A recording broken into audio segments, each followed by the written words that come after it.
Intel just released their latest quarterly figures, and to be honest, this was a quarter where whatever happened, as long as it's better than feared, the stock would go up, plus some solid guidance, and that's exactly what we've got this quarter. At the time of making this video, the stock is up 8.3% or so. It was actually up 12% a couple of minutes ago. So we're going to go over this earnings report. I'm going to do a separate video after the earnings call is over, because I'm pretty sure they will add some crucial information. Now, currently Intel has a market cap of $92 billion. For fiscal year 2024, analysts are expecting this to be a down year. I mean, not surprised, right?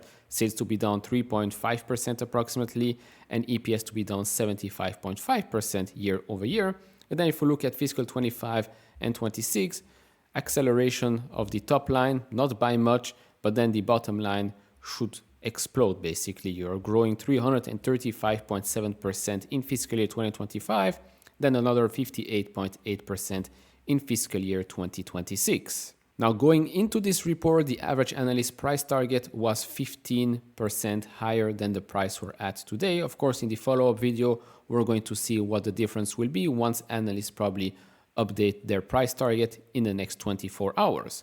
All right, so before jumping into this, if you enjoy this type of videos, leave it a thumbs up, subscribe if not, really appreciate that. We're on the way to reach 60,000 subscribers, so hit that subscribe button. It's free, you can always unsubscribe later. And if you want to support me even further, do check out the link down in the description and in the pinned comment with the top 10 best stocks to buy now, or go to fool.com/couchinvestor. Thank you very much. All right, so as always, Consensus Gurus here with the great overview of the quarter. So as you can see here, the quarter with a lot of misses, but this was also a quarter where there has been a lot of impairment charges from the whole restructuring stuff. But they did beat on revenues by 2%. They did beat on data center NAI and network and edge. Missed client computing by 1.3%. Gross margin missed by, well, quite a lot, but you're going to see why. Free cash flow beat by 34.2%, although still a loss. EPS missed by quite a lot, but again, this is because of the impairment impact. And then as for the guidance for Q4, beat revenue estimates by 1.1%, gross margin by 70 basis points, and EPS by 71.4%. So we'll start with some comments from the CEO and the CFO. Our Q3 results underscore the solid progress we are making against the plan we outlined last quarter to reduce costs, simplify our portfolio, and improve organizational efficiency. We delivered revenue above the midpoint of our guidance and are acting with urgency to position the business for sustainable value creation moving forward. The momentum we are building across our product portfolio to maximize the value of our x86 franchise, combined with the strong interest in Intel 18A, is attracting from foundry customers, reflect the impact of our actions and the opportunities ahead. As for the CFO, restructuring charges meaningfully impacted Q3 profitability as we took important steps towards our cost reduction goal.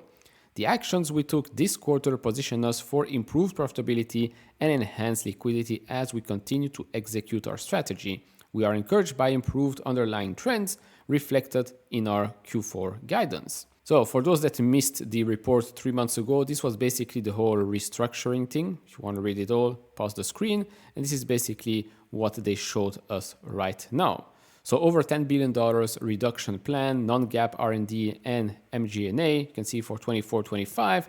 Then the capital spending, the gross and the net spend for the same 2 years. And then here on the left, you can see total restructuring and impairment charges, $18.5 billion. Yeah, I mean, this is a whole change. And to be honest, if it works out, let's say we go look back at it in 2030 and we see, actually, this was actually an incredible turnaround. Again, this is if it works out, because there still is a long, long way to go. This quarter, revenue was $13.3 billion, down 6% year over year, $300 million above the August outlook. Gross margin was 18%, of course, down 27.8 percentage points year over year and 20 percentage points below August outlook, but we know why this has happened, because of the restructuring. Now, same thing here with regards to EPS, 46 cents of a loss, down 87 cents year over year and 43 cents below the August outlook. And so if you look at the different businesses, we've got the client one. Revenue there, $7.3 billion. It's lower quarter over quarter and down year over year. But as you can see, operating margin for that segment is becoming better, 37.1%. They say here Lunar Lake leading performance and battery life, on track to ship 100 million AI PCs in 2024 and 2025, and Panther Lake will launch in the second half of 2025 on Intel 18A. As for the data center and AI one, revenue is actually up to $3.3 billion and operating margin is now at 10.4%. Two reasons here: Xeon 6 increasingly competitive with launch of Granite Rapids on Intel 3 and Gaudi 3 launch and ramping in Q4.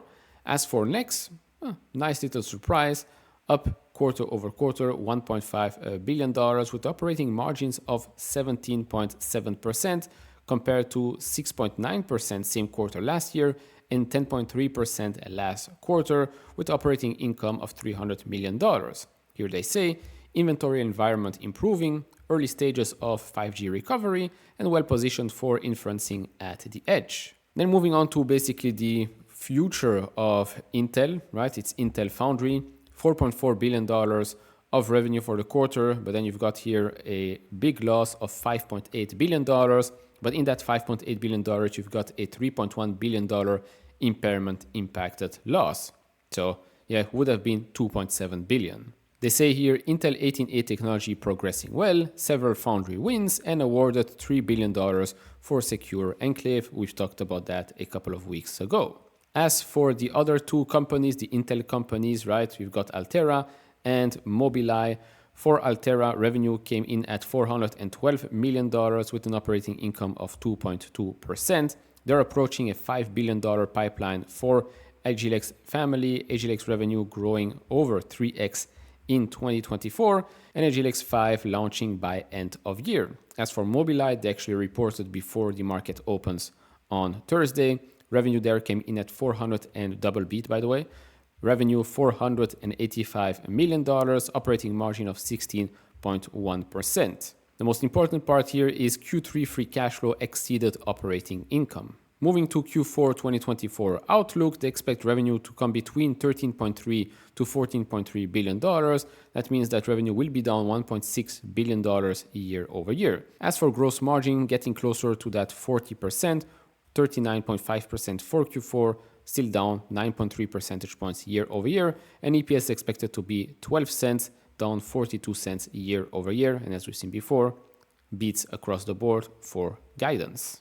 Now, as to what's expected, right, we've seen the expectations for sales at the start of this video, so you can see this right here, or we can also look at what's expected with regards to free cash flow, and here still in fiscal 2026, right now, free cash flow on an annualized basis is still expected to be negative. Of course, these numbers can change. If things are looking much better in 2025, maybe we're going to see free cash flow turn positive in the analyst expectation for fiscal 2026. And so right now, looking at the stock, well, we are going to go over the 20 and the 50-day moving average currently. After hours, of course, a lot can change on Friday, but currently we're going to go over the 20 and the 50-day moving average. The 200-day one still sits quite close to $30, sits at $29.28. RSI, still quite low. Of course, now maybe we might get a little bit of momentum after this quarter and outlook. Of course, it depends what's being said during the earnings call, but to be honest, I mean, does my opinion change right now on Intel? No, I knew this quarter was not going to be a good one. I mean, we knew that. That's why we see that huge red candle from last quarter. Guidance coming in better than expected. That's definitely a big positive for me. Overall, 2024, a complete restructuring of Intel. 2025 should be the year where we actually see Intel, the business, perform much better. 18A, seeing the results of that is going to be quite important. So overall, that's about it from me in this part one of the Intel earnings review. If you enjoy this type of videos, leave it a thumbs up, subscribe if you have not, and I'll see you all in the next one. Bye-bye.